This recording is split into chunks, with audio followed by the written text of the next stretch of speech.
ചെറിയ കഥ പറയാൻ ഞാൻ ആഗ്രഹിക്കണ ഈ സമയത്ത്.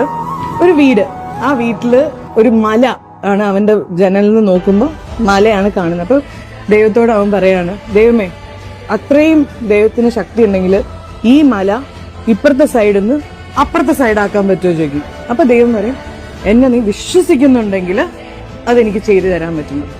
അപ്പൊ നെക്സ്റ്റ് ഡേ മോർണിംഗ് അവൻ ഓടിപ്പോയിട്ട് വിശ്വസിച്ച് കിടന്നുറങ്ങി ഓടിപ്പോയിട്ട് ആ ജനൽ തുറന്നു നോക്കിയപ്പോൾ മല അവിടെ തന്നെ ഉണ്ട്.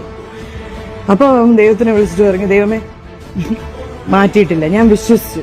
അല്ല, നീ ശരിക്കും വിശ്വസിച്ച് ഒന്നും കൂടി ട്രൈ ചെയ്യുന്നത്. അപ്പൊ അവൻ ഉറങ്ങാൻ നേരം പറഞ്ഞു, ഞാൻ വിശ്വസിക്കുന്നു, ഈ മല അപ്പുറത്ത് പോകുന്നു, വിശ്വസിക്കുന്നു എന്ന് പറഞ്ഞിട്ട് അവൻ കിടന്നുറങ്ങി. എന്നുവെച്ചാൽ രാവിലെ ആണല്ലോ അത് മാറാ.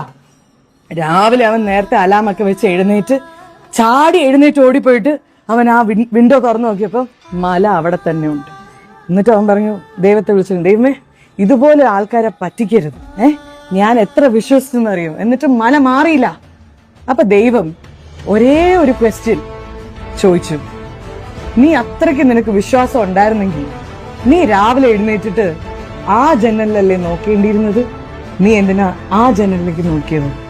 അപ്പൊ നിനക്ക് അപ്പോഴും ഡൗട്ട് ഉള്ളതുകൊണ്ടല്ലേ അവിടെ പോയി നോക്കിയത്. മല വരേണ്ടിയിരുന്നത് എവിടെയാ? അവിടെയാണ്. വിശ്വാസമുള്ളവര് അവിടെ നോക്കുള്ളൂ, ഫസ്റ്റ് അവിടെ നോക്കുള്ളൂ എന്ന് പറഞ്ഞു. അന്ന് അവന് മനസ്സിലായി വിശ്വാസം എന്താണെന്നുള്ളത്. നമ്മൾ വിശ്വസിക്കുന്നതാണ് നമ്മുടെ റിയാലിറ്റി.